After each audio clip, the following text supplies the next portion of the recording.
Hello, everybody. Thanks so much for joining today's Inspire podcast. Listen, we've met so many inspirational leaders here at Integrity. We've got so many incredible stories of people who have really started from nothing and created the American dream in so many different ways. And today, I'm excited to be joined by Jorge Pelayo of Unity. His incredible business is helping people come into this industry and serve more people than ever before. They're based out of Austin, Texas, and an incredible leader that I can't wait to learn from myself and for all of you guys to learn from as well. So Jorge, thanks so much, man. Thank you. I appreciate you being here, man. This is an honor for me. Look, I love the organization you built. I love the culture you guys have. And I can't wait for people to get to know your story in so many ways. Before I do that, I wanted to say, last time I saw you, you gave me this book. Yes. Elon Musk. I read it. I made the commitment. You wrote me a great intro on this. And I brought this down because I knew I'd see you. This book challenged me in so many different ways. One, I didn't learn how to read until I was in the third grade. So it's a big book. That was a little intimidating. But you've got to read this book. Like this book, Elon Musk is once in a generation. Like the fact that he created PayPal, like a payment system. He created Tesla, we all know about. He created SpaceX, the Boring Company, Neuralink. Somebody just got a Neuralink chip put in their head. Yeah. And now he's got X, and it's all about purpose. Everything he's done is about a purpose. Now you can disagree with some of the ways he's done it, but man, I was inspired by the work ethic, the passion he's got. And this is a guy who's like the richest man in the world, and he doesn't need to work at all, but he's so passionate about giving back that he's sleeping on the couch or under his desk. What did you learn from reading this book? I want to first say I'm honored to be here. Oh, thanks, man. You're such a humble person, and so thank you. Thanks, buddy. PHP agency, Unity, building this coming up on 19 years. You think about what's the future of this company, but what's also the future of these people's lives that are in this company. And it gives myself, I can speak on my behalf, and I know the field advisory board and just the leaders of Unity, of PHP, so much peace of mind to know that the dream, the vision that we all have can be fulfilled and accelerated through what you've created with technology, resources, your vision, and the values too, not just the business side of it, but the human aspect of what we do, because that's really what makes everything different. So I'm super humbled. I meant what I said in there to build a friendship with you, and secondary, a business relationship. And so thank you for what you've done. Man. I appreciate that. From the book, I as I'm going through the book, it challenged me in terms of how big do you think? Because when I first got into insurance and investments, it was from a place of I have to make money for my family. Like I have to change this poverty. I have to change the challenges that we're going through. And then that was my own revolution, my financial revolution. And then some of our agents, their lives changing. I realized, okay, well, you're making money and you're doing good, but how many of your guys are in your position? And I felt that was it's super selfish to not help the people win that have helped you win. So their revolution. And then when we started PHP agency, building a company where nobody was qualified. Pat had a vision, a dream, and an imagination that's also once in a lifetime kind of leader. And when I met him, he was 26, I was 19. It was the first time that I was inspired in person. You leave a movie and you're excited, you get in your car, by the time you get home, that inspiration's gone because it's not the environment you're in. But seeing Pat that first night and just working with him over the last 18 and a half years, he's changed my life in so many ways that only him and I know. And who I am as a husband, who I am as a father, he's influenced that in every aspect. He's like a second father, older brother in my life. And then lastly, the revolution of the industry, which is, I think, the partnership with you and with Integrity. It's taken an industry that's, while it's been alive and it's a great industry, it's been dead in a lot of different ways. And you're bringing life to life insurance, and with all sincerity. So we're genuinely excited to fulfill the vision that we have. But reading the book got me to ask myself, how big do I think? And then I'm trying to tap into I'll say this and I'll turn it back over to you. I'm trying to tap into what does the best version of me look like today?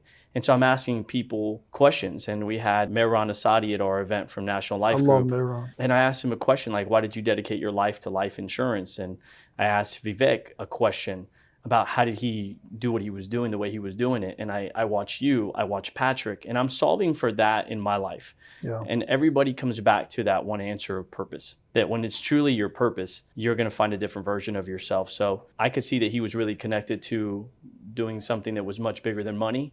And I want to evolve to that next version of myself as a man, as a husband, as a business leader, as a human being. Yeah, look, I agree. This book, when you gave me this book, it opened my eyes into so many different things. And to your point, Patrick is a once-in-a-generation leader, and that's one of the reasons I'm so proud to be his partner. I think PHP is a once-in-a-generation company that's just scratching the surface, just getting started, frankly.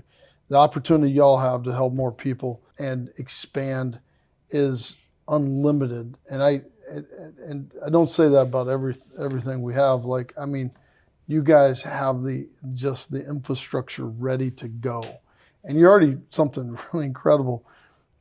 But that's the way I feel about integrity. Like, I am literally the most frustrated person in this building because I know how much more we should be doing and how much better we can get. One of the things that struck me about this is like, if on Musk, if you go through this, like he frankly he wasn't born with a silver spoon in his mouth. No, He struggled as well. He came over. He's got Asperger's, so he's got his own challenges, right? And I never knew that until reading it in here, and they talk about it quite a bit. But it also talks about how he had to like deconstruct the entire problem. He has like a purpose-driven mindset, but to create a battery-driven car wasn't as easy as just saying put a battery in there.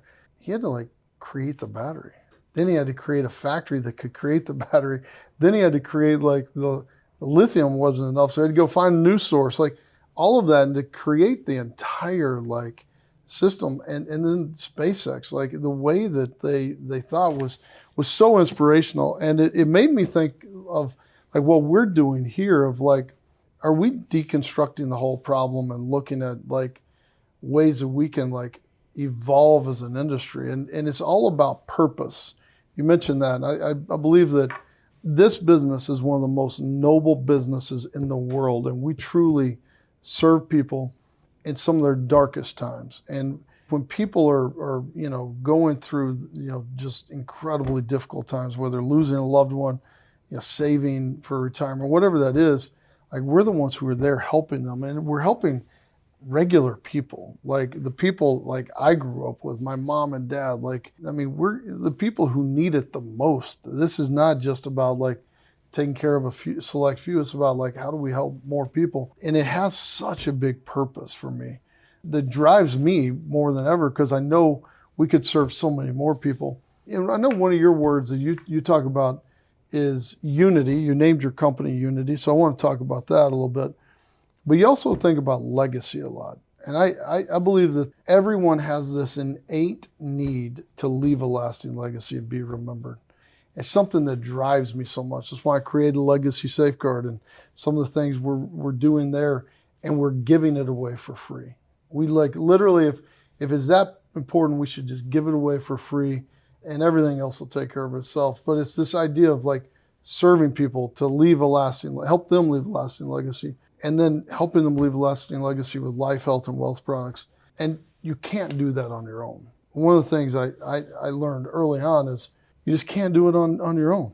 There's not enough scale. You got to bring more people together. One of the challenges I think that Elon's going to have is he tries to do too much stuff on his own, and he's got to tie more people into that purpose. And you're like a great example of that. You named your company Unity because you realize you can't do it on your own too, right? So why did you name it Unity, and what's your passion around that? So I grew up, my dad's Cuban, my mom's Puerto Rican. My dad left Cuba as an 8-year-old kid, came here to the United States. How did he get here? So my grandmother, who was a single mom, she dropped out of school in 4th grade, started sewing in Cuba. And during the whole revolution with Fidel and all that, just felt that America was a better place for him. So they immigrated here and Florida, and then from there, Los Angeles. They lived in Mexico for some time. So she, as a single mom coming to this country, didn't speak the language, didn't know anybody here at that time, and starts sewing in her little bedroom that she has, her apartment. The landlord found out she was running a business out of her apartment, ends up kicking her out. And she says, okay, well, I guess I got to find a factory. So finds this warehouse, this little small space. I don't remember it because I was a kid. Starts sewing, ends up hiring 20, 25 seamstresses to make dresses. This is your mom. This is my grandma. Your grandma. It's my grandma. Your grandma. So she's like an entrepreneur. She really is. Oh my God. She would take us to garage sales and she would negotiate, even if it was $1, like 50 cents, 25, and then she'd resell it for like $4 or $5.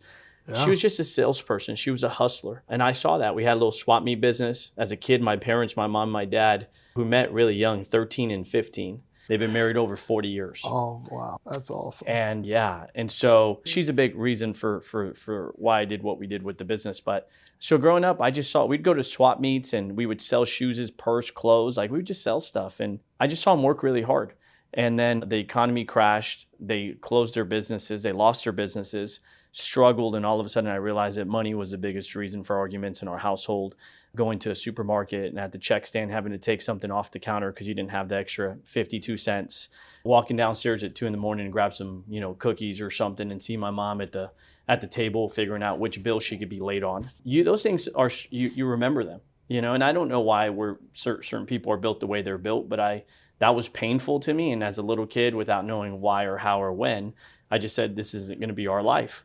I'm going to find a way around this. And so I have an older sister who's an amazing individual and a younger brother who's a stud. We're a very tiny family. My dad doesn't have any siblings. My mom's family, we're not as close. And so I grew up in a very small community, you could say.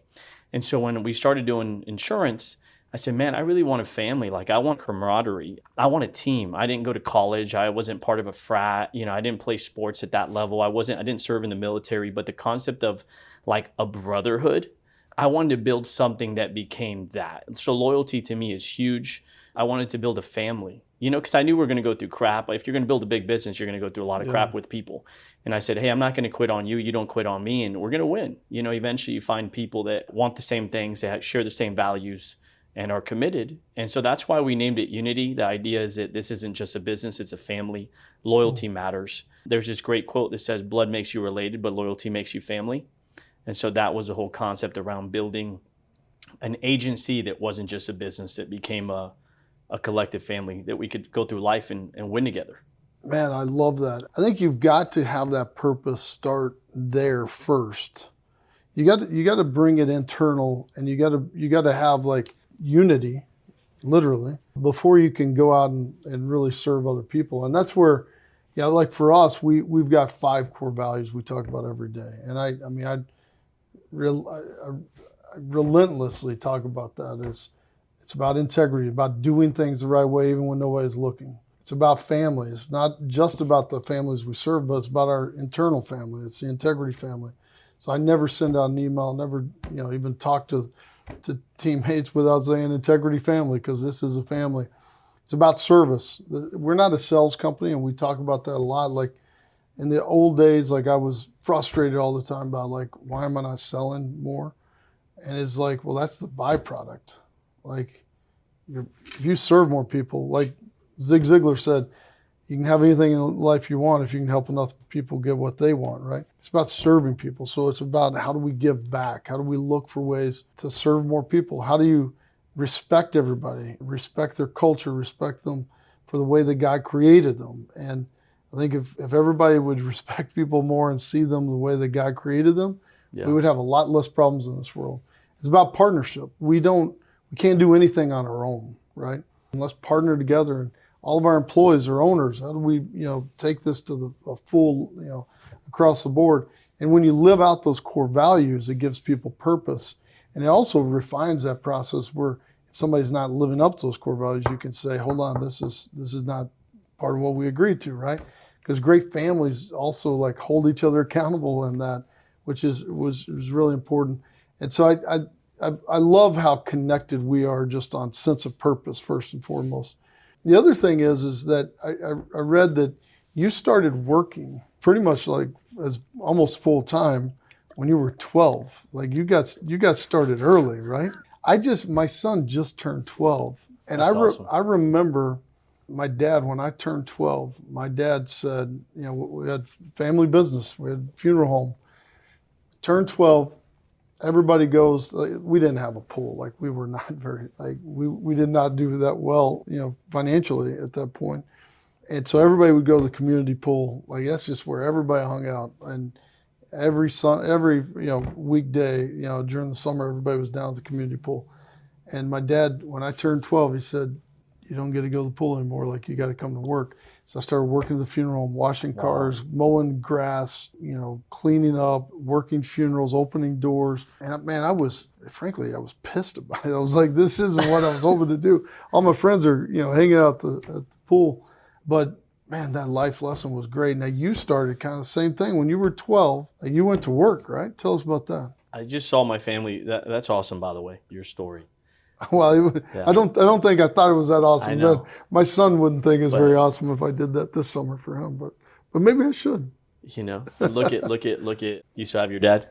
Yeah, I do. Yeah. Yeah, I'm sure he's more than beyond proud to see what you've accomplished. Yeah, it's been and fun to include them in that. Isn't that fun, that's including your gift. parents? And I know you've done a lot for your parents as well, but like being able to include them and go like I wouldn't be here without you, right? It's a big part of it. They have such a bright future to look forward to because they're living this movie through their kids, know. So I just saw my mom and my dad struggle, like I mentioned, and so I go to the backyard. At the time, I'm not even cutting my grass, okay? So I grabbed my dad's lawnmower. We had a weed whacker. I don't know if you remember these, but it was an edger to do the lines, and it was a metal blade. The metal blade, if you had hit it wrong, guard. Oh man, it sparks, would sparks everywhere. Yeah. So I grabbed those. that. By the way, I don't know why you don't have those anymore. It's probably because they're dangerous as hell. Dude, you talk about cutting a line. Yes. Like that's what we did the whole it was perfect. Yes. I love that. Yeah.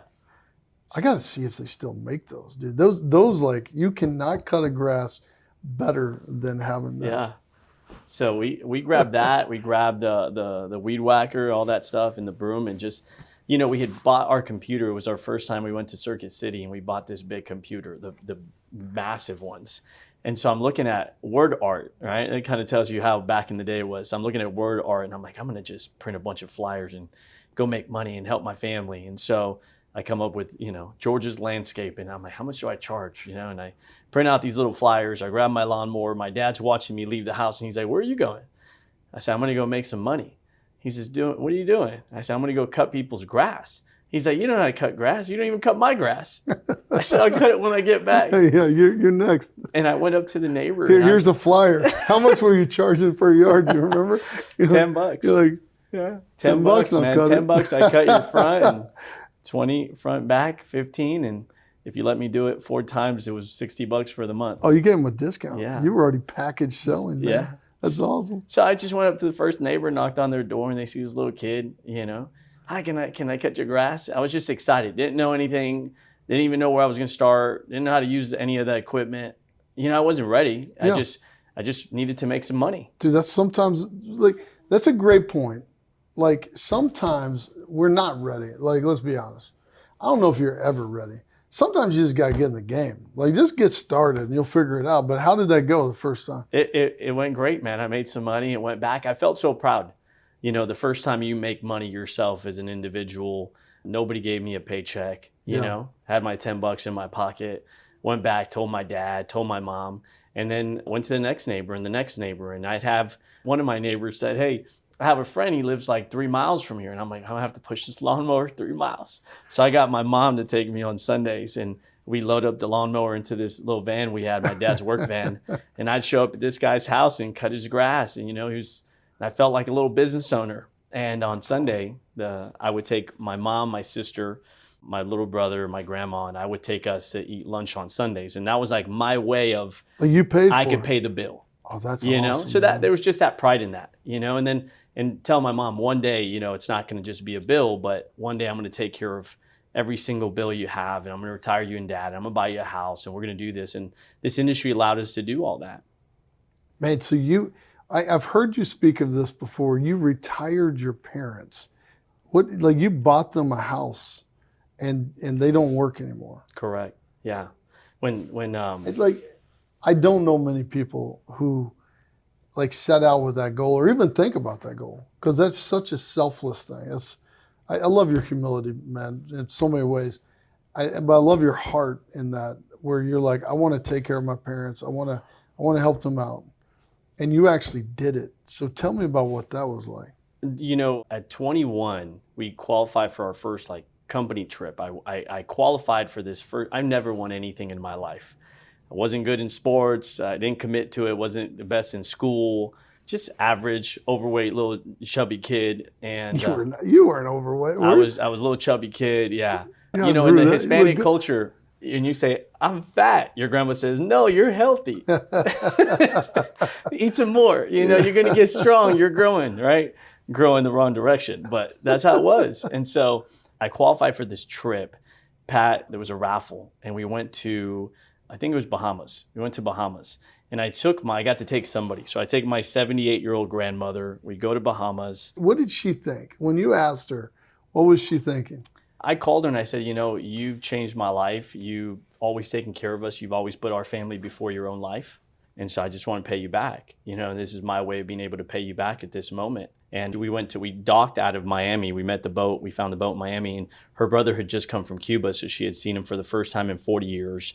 And she's telling everybody, like, my grandson brought me. My grandson brought me. And, You had to be so proud, man. I'm 5'10", but I felt like I was 6'2" You that had to day. be so proud. And this is the grandma who was the seamstress. Yeah.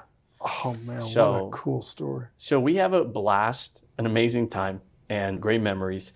And then we come back, and my dad says, "Hey, I got to talk to you." And I said, "What's wrong? Am I in trouble?" And he says, "No, but sit down." And my mom and dad are in this living room. Everybody else is asleep. And he says, "I got to tell you, your mom has cancer." And I'm like, "What do you mean mom has cancer?" I think I'm 21 at the time or something like that. So I'm upset, questioning God, all this stuff, and go through this process.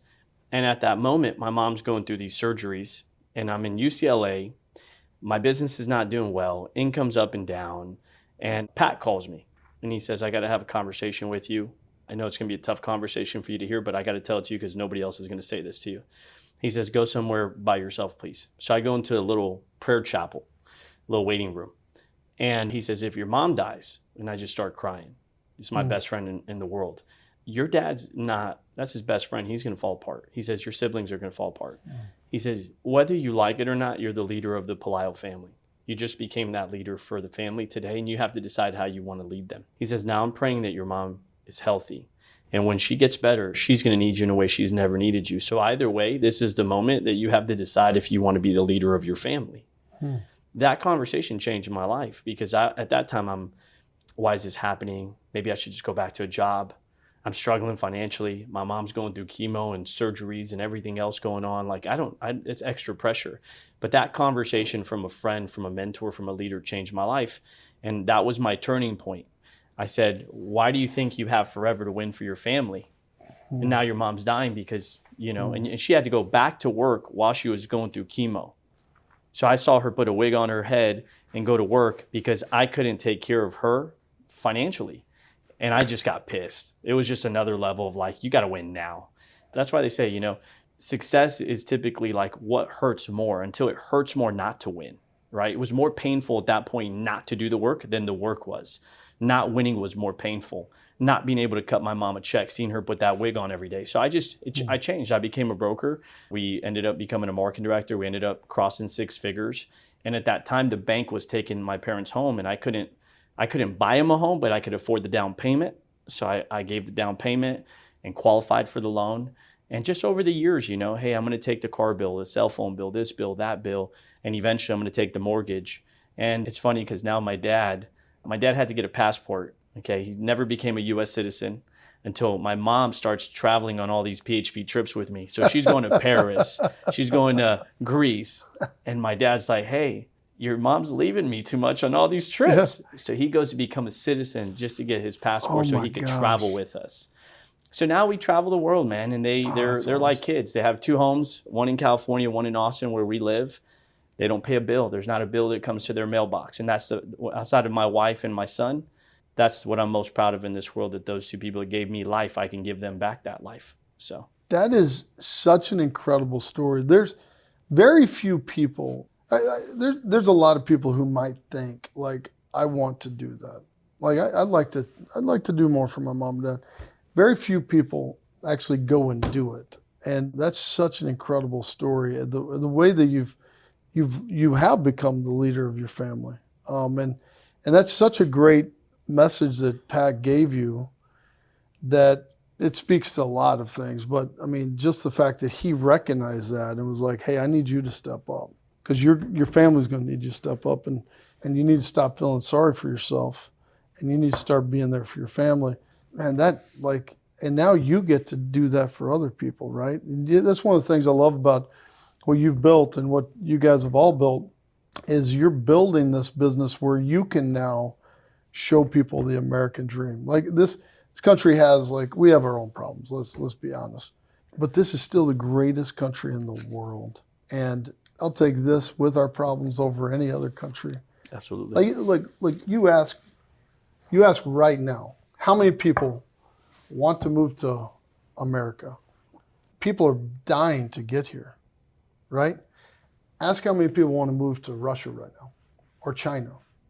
There might be 3 people, right? Do you know anybody who's like trying to get into China at this moment, or to No. Russia? No, because like they don't have the American dream. They don't have the potential to be able to create this type of opportunity that you get to take care of your entire family. Like, it is incredible. And that's where I look at just like the opportunity we have. One of the things that drives me is like, we have such an incredible opportunity to help more people just like you, like serve their family. And that's how we change the world. Like, it's how do we change the world? Frankly, it's not by becoming more of the problem and, again, saying woe is me or whatever. It's by stepping up, like what Pat told you, like step up and be the leader. And how do, what's the way I can have an impact? It's to help other people like have this type of impact. Me running for office, or me going and retiring and sitting on the beach, doesn't accomplish anything for the rest of the world. It's like how do we tell more people about this incredible industry that actually serves people, that are built on purpose. We have core values, and we change like the industry because of it. And that industry, if we do the right thing in this industry, the trickle down effect of what that can be just, it can be massive, which is something I'm like, what drives me, like what I love about this book, like, again, like, this guy's sleeping under his couch, and he's the richest man in the world, or one of, right? But he's like, if we get this right, we can change the world. Like, I'm not that insane. I'm not going to sleep under my desk. My wife would kill me. But you sit back and you go like, we can do it on our watch here to really do that. And that's something that just, drives me in so many ways, about, changing that American dream, changing that perception for so many people.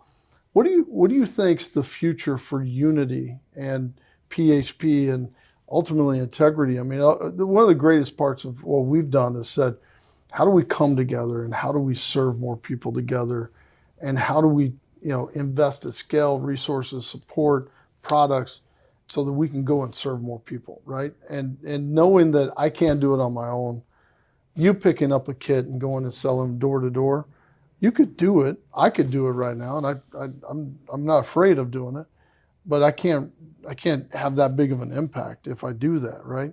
So you got to think bigger. You got to think outside the box.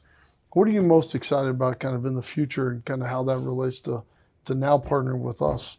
I think what the industry needs right now more than ever is what you're doing with changing how people view the industry. So a big part of what I'm doing right now is building a brand to get the word of mouth out there of what this business taught me. Everything this business teaches you so much that's different than other businesses, because you master outside of sales and communication, you master financial education for your family. And so your kids end up growing up in an environment where they start being educated or introduced to financial concepts, products sooner, or they have, assets that allow them to pursue their dreams and their goals sooner.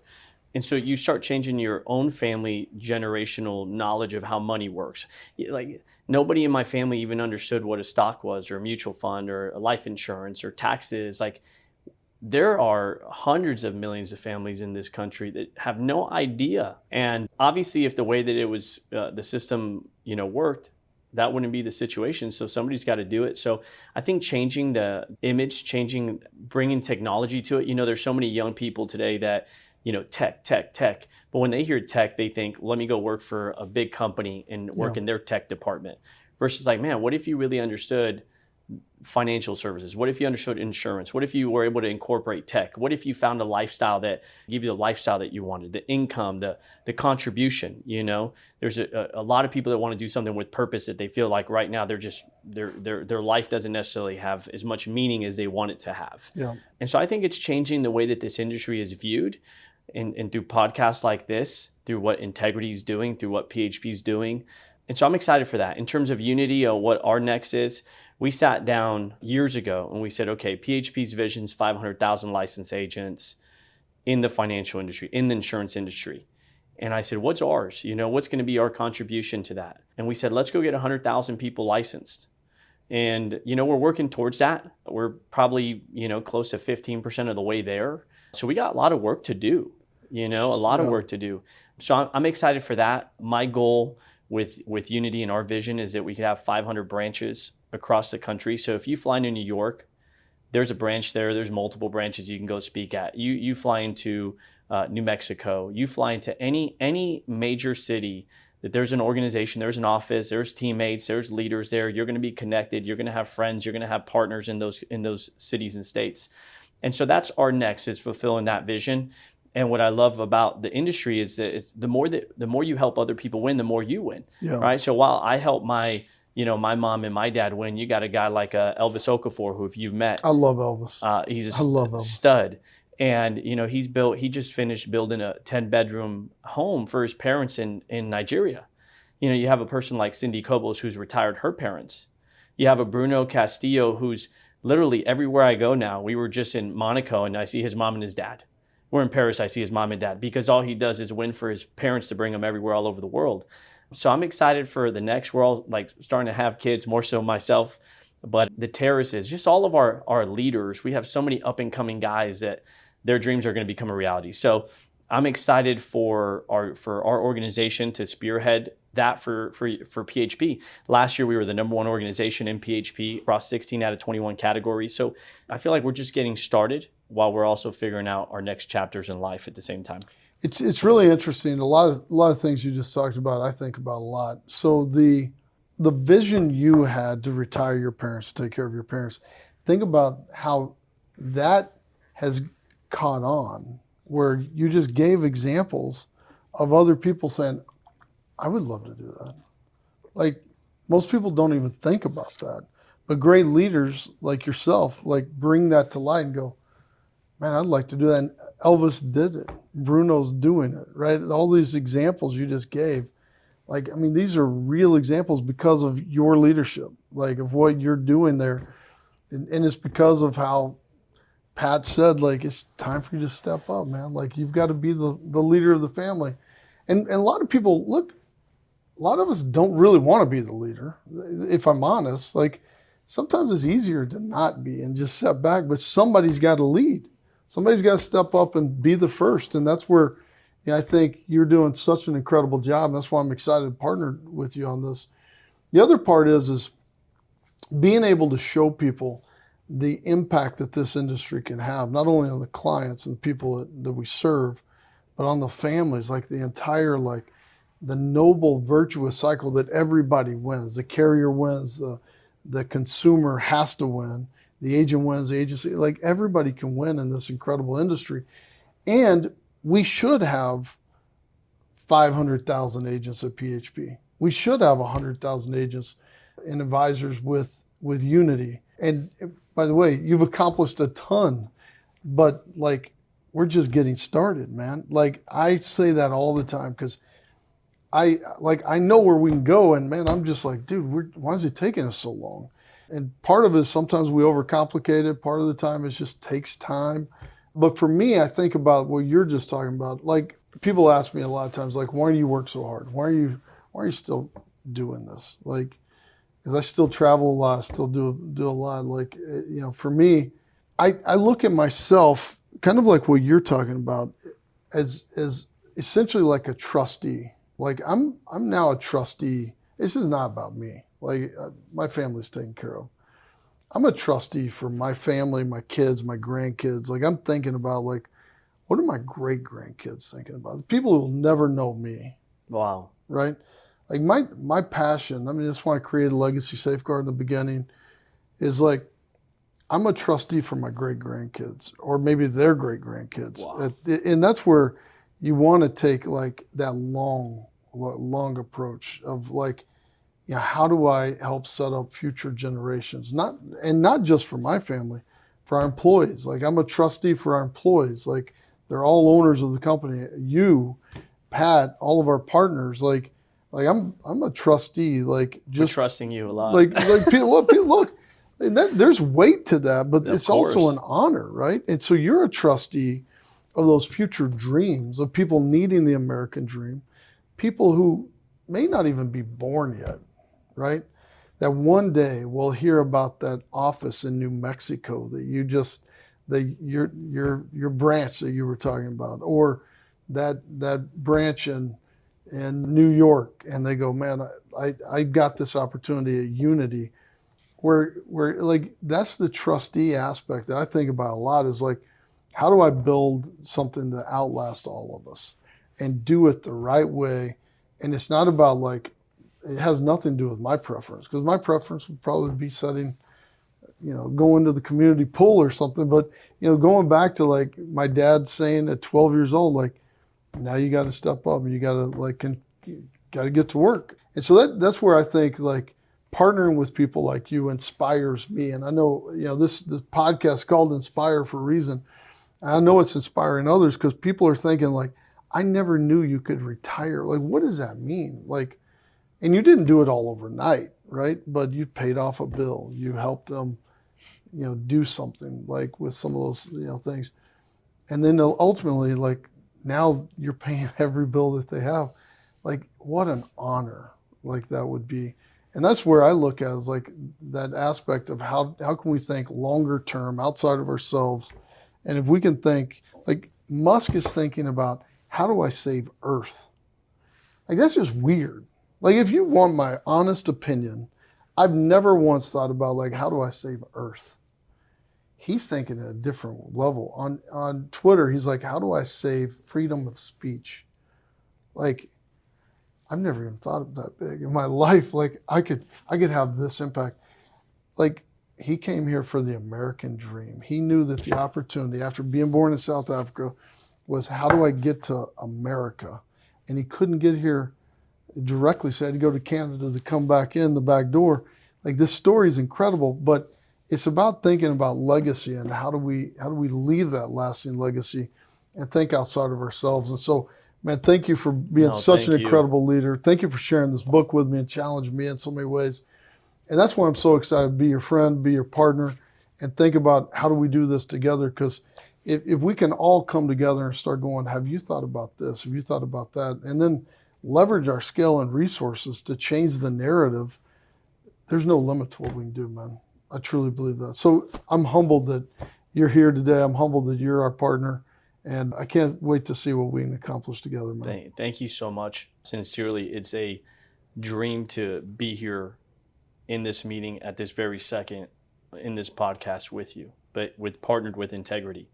I'm thinking as I'm coming over here with my wife and my little boy and my mother-in-law, and we're driving to the hotel the other night, and I said, hey, Mom, and I'm talking to my mother-in-law, and I said, that's integrity, that building right there, and just to be associated with that. I'm a Red Lobster server, no college degree. To be associated with people. I love Red Lobster, bro. Dude, every time I was a little kid, for my birthday, you could pick wherever you wanted to go, anywhere you want to go. For your birthday, you get to pick. Mine was always Red Lobster. I love their popcorn shrimp, bro. I love that stuff. That's so funny. I love that you are my type of guy. Sorry. No, you're good. I just want to say that that it's for a guy that has a high school diploma and Red Lobster to be sitting, I don't know what floor we're on, but it's somewhere high. I think the 40th or something, with a person like yourself, with Patrick, with your company, with PHP. It's my honor, and so humbled that God would give me this opportunity. So thank you so much. Oh, thanks, brother. I appreciate you. Thank you. Ladies and gentlemen, I know you're as inspired as I am hearing George talk about retiring his family, by living the American dream, and then helping others live that out as well. And the opportunity to step up and be a leader. I think we are all leaders in our own way. And stepping up and just how Pat encouraged you to be a leader, that had a trickle-down effect to encourage me to be a better leader. And someone else on this that's going through that this very moment, that their family's going through something, they're like, man, I need to step up. And so, that's about sharing the stories, about inspiring others, about looking for ways that we can go out and serve more people. And when I say we're just getting started in integrity, I know people kind of chuckle when I say that, because I say it all the time. I truly believe we're just getting started with guys like George and the incredible team that he's got at Unity, and the opportunity, the vision he has, and the way that he can serve more people. If we can all tap into that and do it together, and not be on an island, but truly be in a partnership, there's no limit to how many people we can serve and help them in so many different ways. So thank you all for joining today's podcast. I love you all more than you know, and thank God for you every day. So God bless you guys. Have a great week, and talk to you soon.